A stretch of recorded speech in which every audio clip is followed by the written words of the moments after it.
Católica no significa universal, ni Jesucristo pretendió que su mensaje tuviese ese carácter.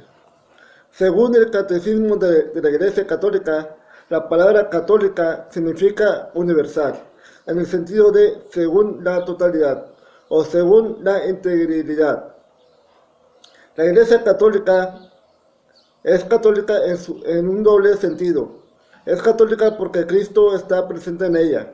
Allí donde está Cristo Jesús está la Iglesia Católica. San Ignacio de Antioquía, Esmirrim 8.2. Es católica porque ha sido enviada por Cristo en misión a la totalidad del género humano.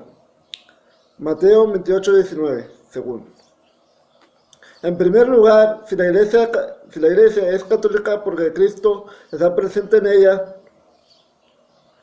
¿cómo deben interpretarse los versículos de Juan en lo que el propio Jesús declaró: porque voy al Padre y no me veréis más? Juan 16.10.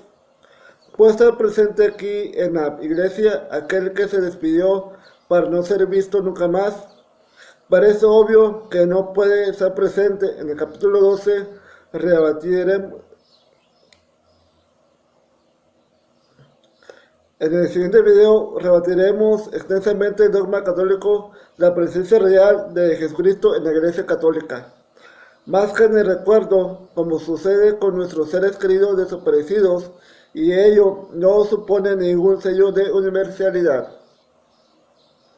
Por otra parte, si la Iglesia Católica, basándose en Mateo 28.19, afirma ser católica porque ha sido enviada por Cristo en misión a la totalidad del género humano, comete dos atropellos: basarse en un versículo que es una interpolación tardía y de contexto históricamente muy improbable, ya que es una construcción teológica, y en esencial transformar el mandato de id, pues enseñar a todas las gentes en el id y hacer que todos se asocien en una sola iglesia y crean lo que vosotros les enseñéis, un comportamiento que parece más definitorio del imperialismo que del universalismo. La famosa frase: fuera de la Iglesia Católica no hay salvación, clásica bandera y lanza del proselitismo católico, hoy supuestamente anteperado por aparente voto de ecumenismo, ha sido una consecuencia tan directa como indeseable de la prepotencia universalista de la Iglesia romana. Pero en los evangelios se proclamó algo bien diferente. Jesús, según Marcos 16:15-16, dijo a sus discípulos: id por todo el mundo y predicad el evangelio a toda criatura.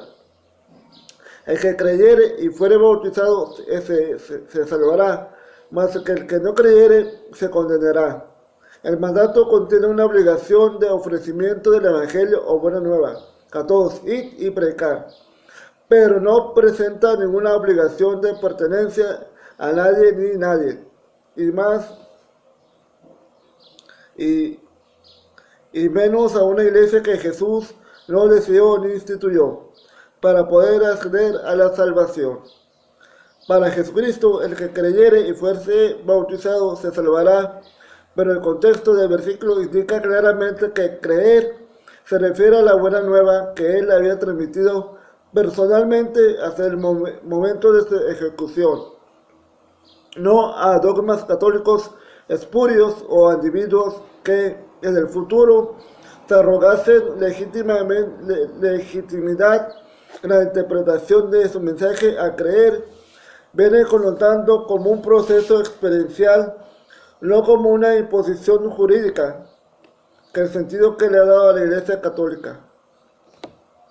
Durante los 3 primeros siglos no hay un todo y una parte para los cristianos, puesto que se dominaba la idea oriental de que no era cuestión de formar parte del cristianismo, sino de ser cristiano. Pero a finales del siglo IV, o ya en el quinto, el sentido jurídico se impuso al experiencial y comenzó a hablar de Iglesia Universal, de una entidad concreta que se contraponía al resto de una parte que ya no era del todo, pero que aspiraba a conquistarlo por la fuerza. El segundo requisito para salvarse, el ser bautizado, no implicaba más que someterse al ritual clásico de purificación mediante la inmersión en agua. El bautismo era la puerta de entrada a la nueva iglesia o asamblea del pueblo de Israel reunido ante Dios. De la misma manera que la circuncisión de los varones lo había sido para la iglesia anterior, el bautismo evangélico evidentemente no era entonces ni lo es hoy ningún patrimonio exclusivo de la Iglesia Católica, por muy universal que se proclame. En realidad, tal como ya hemos comentado en otros trabajos, el término griego katos se refiere a la cultura del hombre integral y jamás puede interpretarse tal como lo ha hecho la Iglesia Católica, en el sentido de universalidad de la estructura, que se creó a partir del mensaje de Jesús. La palabra católicos designa a la persona realizada en su profundidad y plenitud humana, a la persona evangélica según las escrituras, pero ser católico, de acuerdo a la deformación del término dada por la institución eclesial, no es más que construirse en un seguidor burocratizado de una estructura funcionarial denominada Iglesia Católica y, por ello mismo, al tenerse como referente a una institución en un lugar del mensaje del Jesús de los Evangelios, ser católico define una conducta estrictamente antievangélica. Jesús, al contrario de lo que hace la Iglesia Católica, jamás se arrogó ningún exclusivismo para sí mismo, tal como queda bien claro en el siguiente pasaje. Díjole Juan: Maestro, hemos visto a uno que en tu nombre echaba a los demonios y no es de nuestra compañía.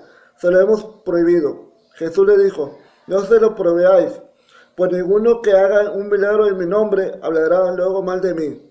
El que no está contra nosotros está con nosotros. Marcos 9, 38 y 40. Y el mismo texto se produce en Lucas 9, 49 al 50. Pero la Iglesia Católica hace caso omiso de este versículo de Marcos y Lucas, que además silencia, y se complace en afirmar que solo la identidad divina de la persona de Jesús puede justificar una exigencia tan absoluta como esta: el que no está conmigo está contra mí. Mateo 12:30, empleando la cita para atribuirse la exclusividad de la ortodoxia, de la fe cristiana y del camino salvífico. Lo inaceptable, de nuevo, es que la Iglesia miente a sabiendas, haciéndole decir a Jesús aquello que nunca quiso expresar. El versículo de Mateo dice: el que no está conmigo está contra mí, el que conmigo no recoge desparrama. Mateo 12:30. Pero estas palabras han sido manipuladas y sacadas de su contexto original para poder darles el significado que interesa a la Iglesia, que es justo al contrario del que afirmó Jesucristo en este pasaje. Veamos. En este relato de Mateo, Jesús es acusado por los fariseos de arrojar a los demonios mediante el poder del príncipe de los demonios, a lo que él contesta: y si yo arrojo a los demonios con el poder de Beelzebú, ¿con qué poder los arroja vuestros hijos? Por eso serán ellos vuestros jueces. Mas si yo arrojo a los demonios con el Espíritu de Dios, entonces es que han llegado a vosotros el reino de Dios. Pues ¿cómo podrá entrar uno de la casa de un fuerte y arrebatarle sus enseres si no logra primero sujetar algo fuerte? Ya entonces podrá sacar su casa. El que no está conmigo está contra mí. El que conmigo no recoge desparrama. Por eso digo, cualquier pecado o blasfemia les será perdonado a los hombres, pero la blasfemia contra el Espíritu Santo no les será perdonada. Quien hablare contra el Hijo del Hombre será perdonado, pero quien hablare contra el Espíritu Santo no será perdonado ni en este siglo ni en el venidero. Mateo 12, 27, 32. Con la lectura del pasaje completo cambia radicalmente la interpretación de Mateo 12:30, ya que lo que Jesús afirmó es que todo lo que es bueno procede del Espíritu Santo, no de él, Jesús, al que declara estar unido, y que en consecuencia quienes no recogen con el Espíritu, no con Jesús, que rehúsa ponerse como centro de nada, se pone a Dios, no a él, y desparrama. Dado que el Espíritu de Dios no es patrimonio de nadie, la conclusión no es la de que el que no está conmigo está contra mí, base del exclusivismo de la Iglesia Católica, sino justo la contraria, la de que el que no está contra nosotros está contra nosotros. Marcos 9:38-40. Clave si quiere tener portal a la Universidad del Mensaje Cristiano, según lo diseñó Pablo, y antesis del universalismo particularista de la Iglesia Católica. Por todo ello, ni católica significa universal, ni el Jesús de los Evangelios pretendió que su mensaje tuviese ningún carácter personalista, exclusivista o de obligada imposición universal. La Iglesia Católica, resulta obvio, no sigue a Jesucristo,